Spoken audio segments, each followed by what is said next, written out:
I found something interesting recently on the internet is that there's this new thing called the Shemitah financial crisis that's been trending around the internet recently. For those of you who don't know, Shemitah is it's a 7-year cycle in in the Torah, and every 7 years, traditionally, your loans get canceled, debts get washed away, um, and there's this new thing that people have been talking about is that in the global market, people refer to this as like a 7-year cycle that people have noticed through different data. That every 7 years, something major happens, where there's this like financial crash or wiping away of debt. And just to give a few examples of this, is that the last two times this happened was actually in a Shemitah year. And we are in a Jewish Shemitah year right now. And like I said, Shemitah is every 7 years. So interestingly enough, the last two Shemitah cycles that came up was one in 2001, where I think the Dow fell close to 700 points that day, which was a record at that point. And that was when the market opened up again after 9/11, and that was right towards the end of Shemitah. And then again, it happened again in 2008 when the whole housing bubble crashed, and they were passing all those bailouts when the Dow plummeted 777 points, which was which was a record then. And people are suggesting that we are about to hit a precipice again at this end of the Shemitah.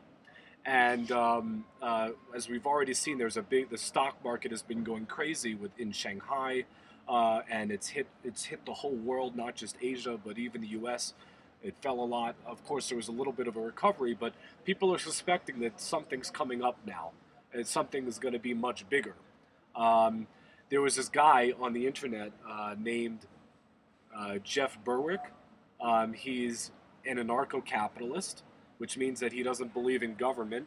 But I came across one of his videos, and in it he discusses his theory of financial crisis is going to happen in 2015. Because according to him, he said the U.S. dollar and reserve currency system in the world is going to crash. And now he's suspecting, with all of this data, he's suspecting that it's going to crash in September of 2015, when this year's Shemitah is going to end, which means the Shemitah is basically the year. It's going to end at the last day right before Rosh Hashanah, which is the beginning of the next year. So I want to know what you think about this, Shlomo. I mean, I find it astounding, and it's just very interesting stuff. It is true. You go back all these Shemitah years, you will find that similar crashes have happened. Again, I forgot just another major example: the Bretton Woods system, the financial reserve system from World War II until in the early 1970s. That crashed also on a Shemitah. So, what do you have to say about all these? So I think that in regards to this, I'm normally pretty skeptical about this kind of stuff, even when it is connected to obviously Torah that I believe in. People have always came up with Torah codes and different ideas that can happen in the future, and everything that has to do with future prediction, I'm always very skeptical about.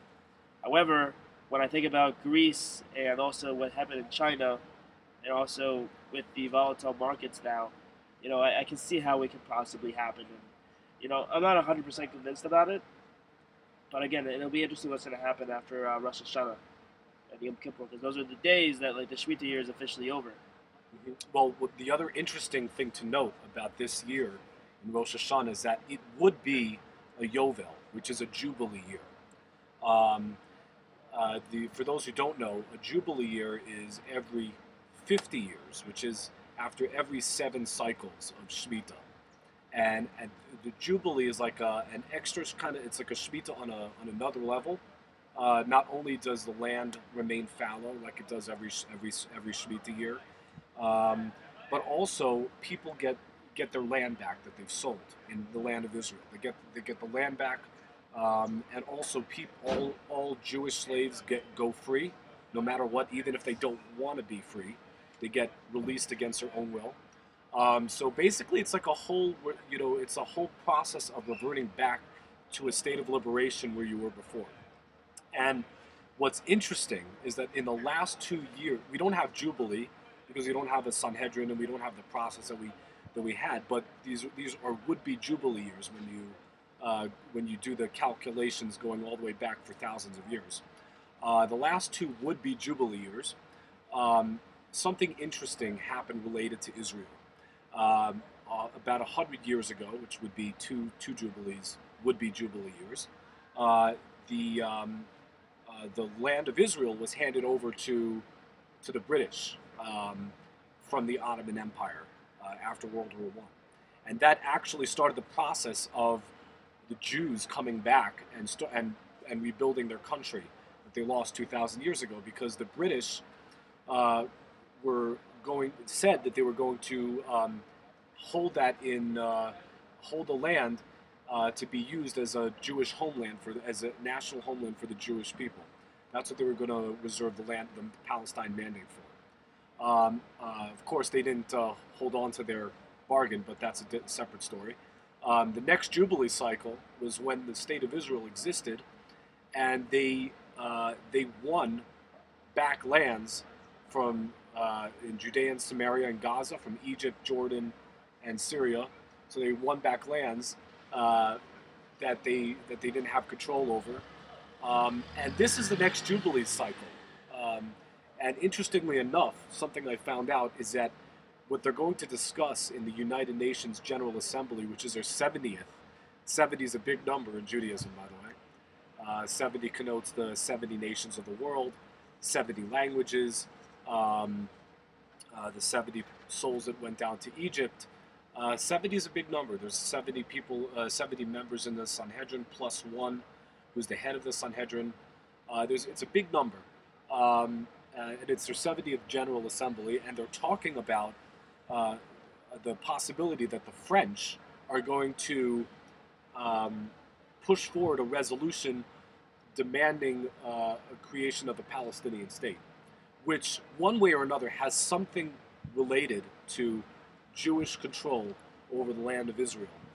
I don't think that's either a major coincidence or something really unique. That's something divine about this. I don't know. But I guess it's something that we really should take note that this is the third Jubilee coming up, obviously, in the last 100 years, would be Jubilee year. This is up for discussion now in the UN, and a lot of things are happening at this UN General. The Pope is coming in. The Pope is going to speak to Congress. He's going to first speak to the UN. There's a lot of interesting things happening this September. And I don't know. I know I've spoken a lot, but I want to hear what you have to say about these things coming up. So I'm always very skeptical about this stuff, but this stuff makes a lot of sense. I mean, the last Jubilee year was the 2008 war in Gaza. Before that, the Shemitah year, and then before that, there was it was around the Second Intifada in 2001. So, I mean, there is credibility to this stuff, and I see now in the United States with like all these cops shooting people, and civil unrest. The military has bought a lot of bullets. They're doing this huge thing in September, of the biggest military maneuver in American history. Interestingly, it's supposed to end on September 15th, which is Rosh Hashanah. Also my birthday. Also your birthday. Interestingly enough, that's another interesting. So I am like the harbinger. Yes. I am the harbinger of destruction. Yes. No, Hashem is the harbinger of destruction. Yes. But I think it's going to be very interesting to see what happens, and if this does come true, well, then I'll be a little less skeptical. Well, I will say this. I will say to not that what we should do in these scenarios is to take them to take these interesting data that we've come up. You can look it up and look up Jeff Berwick and look up this financial crisis is going viral. He brings a lot of interesting things that I came across. The way I would take this is that I think nothing happens randomly in this world. It's my belief that there's divine intervention in everyday events, and that what we should do is we should take everything that happened in the past and learn from it. So I don't think we should prophesize about what will happen in the future, what will happen this September, come the end of this Shemitah and the beginning of a would-be Jubilee year. But what I would do is I would say that we should take things seriously. We should take, we should take all of these things that we know that will happen, the meetings that are going to come up, and just the fact that it's the end of it. We should take just things seriously and look to the past to learn from the future. Not to predict what will happen, but look to the past, look at these patterns, and just learn from them because, I believe God sends us messages through everyday events and through coincidences that we should take these messages to learn from it. That we're not entirely in control of everything that happens. That there is a God that runs this world. Learn from it, and we should learn to do the right things. Learn to be good human beings. Learn to be just human beings. Learn to have a just society. That's what I think we should take a message from this. And if we do the right things, I don't think we should have anything to worry about. Yep, I think so.